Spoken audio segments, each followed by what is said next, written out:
Muito boa tarde, Ale Lima na área, diretamente de Cascadura, Zona Norte do Rio de Janeiro. Acabei de fazer uma live maravilhosa, queria agradecer a todas as pessoas que entraram, mas vamos ao que interessa, vamos falar da Bíblia, vamos falar da vida de Jesus Cristo, seus milagres, a sua história, tudo que eu puder estudar sobre a Bíblia, eu vou estar passando aqui para vocês. Então, vamos lá?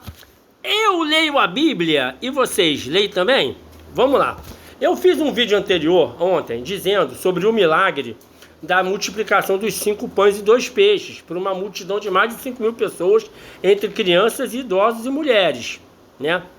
Logo em seguida dessa passagem do milagre dos pães, veio o milagre de Jesus andar sobre as águas. Então eu vou contar para vocês como é que funcionou essa situação, porque Simão estava meio bolado com Jesus, né? Ele tinha perdido um filho da mulher, estava em peregrinação com Jesus direto, a mulher estava sozinha, e ele não estava entendendo qual era o propósito disso na vida dele. Então, o que acontece? Vamos começar falando disso seguinte. O milagre de Jesus andar sobre as águas eu vou falar do milagre de Jesus andar sobre as águas. É um dos episódios mais marcantes e simbólicos do Novo Testamento. Ele é relatado em 3 dos 4 evangelhos. Vocês sabem quais são os 4 evangelhos? Mateus, Marcos, João e Lucas. Aqui está marcado em Mateus 14, 22, 33. Está marcado no evangelho de Marcos, capítulo 6, 45 a 52.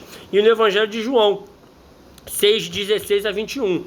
Aqui, essa história completa no contexto os detalhes que a maioria das pessoas esquece o significado por trás do evento. O contexto. O que aconteceu antes? O que eu falei para vocês.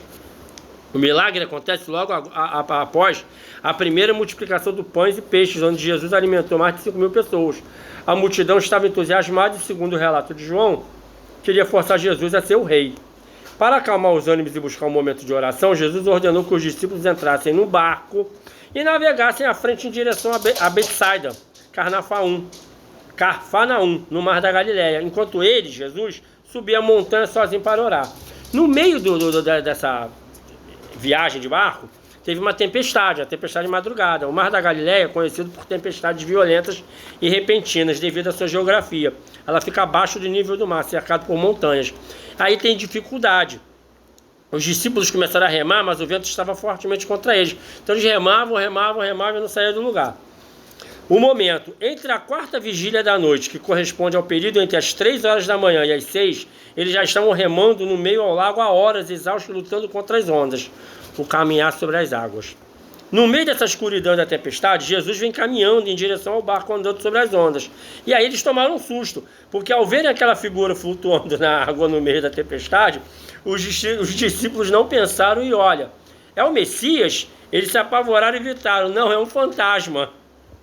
Jesus imediatamente os acalmaram com uma frase marcante, coragem, sou eu, não tenha medo, não tenham medo. Aí teve o detalhe exclusivo de Mateus, né? O detalhe exclusivo de Mateus. Pedro entra em cena, que é o Simão Pedro. Apenas o Evangelho de Mateus registra a famosa participação de Pedro nessa história.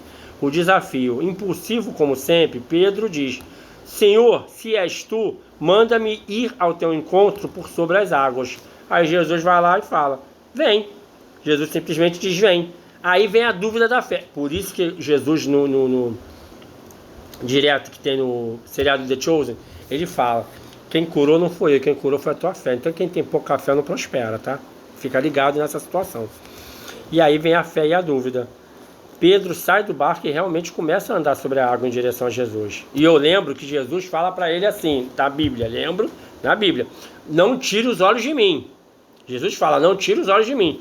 Pedro sai do barco e realmente começa a andar sobre as águas em direção a Jesus. Mas ao desviar o olhar de Jesus e reparar no vento forte e nas ondas, ele sente medo e começa a afundar. E aí ele afunda. Aí o socorro. Pedro clama, Senhor, salva-me. Jesus imediatamente estende a mão para dentro da água, segura e diz, homem de pequena fé. No The Chosen ele fala homem de pouca fé. Por que você duvidou? Quando ambos entram no barco, o vento cessa instantaneamente. Mas calma, Jesus dá uma bronca no mar. Aquieta-se, acalma-te. O mar acabou a tempestade. Instantaneamente. Os discípulos maravilhados e adoraram, dizendo, verdadeiramente tu és o Filho de Deus. O significado disso tudo é simples. Para além do feito físico impressionante, esse milagre carrega mensagens profundas. Domínio sobre o caos.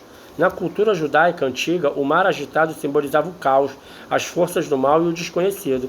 Ao andar sobre as águas, Jesus demonstrava ter autoridade absoluta sobre o caos e a criação, a revelação da divindade. No Antigo Testamento, como no livro de Jó 9, capítulo 9, versículo 8, diz que apenas Deus anda sobre as ondas do mar. Ao fazer isso, Jesus estava revelando a sua natureza divina. Todo mundo sabe que Deus é Jesus, e Jesus é Deus, né? E o foco na fé, gente. É por isso que eu estou aqui 2 anos convertido, focado, firme na rocha.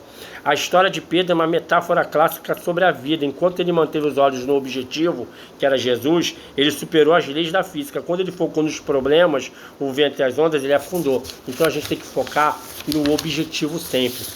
Para alcançar o propósito, você tem que passar pelo processo. Mas enquanto você está passando pelo processo, você já está olhando o propósito. Nunca esqueça disso. Essa foi mais uma passagem bíblica desse final de semana. Amanhã eu acho que não vai ter, porque amanhã eu vou para o culto. Segunda-feira a gente continua com mais histórias da Bíblia. E eu falo novamente para você, eu leio a Bíblia. E você, lê também? Deus os abençoe. Um bom final de sábado para vocês, um bom final de semana para vocês. Que Deus os abençoe sempre abundantemente. Em nome de Jesus, amém.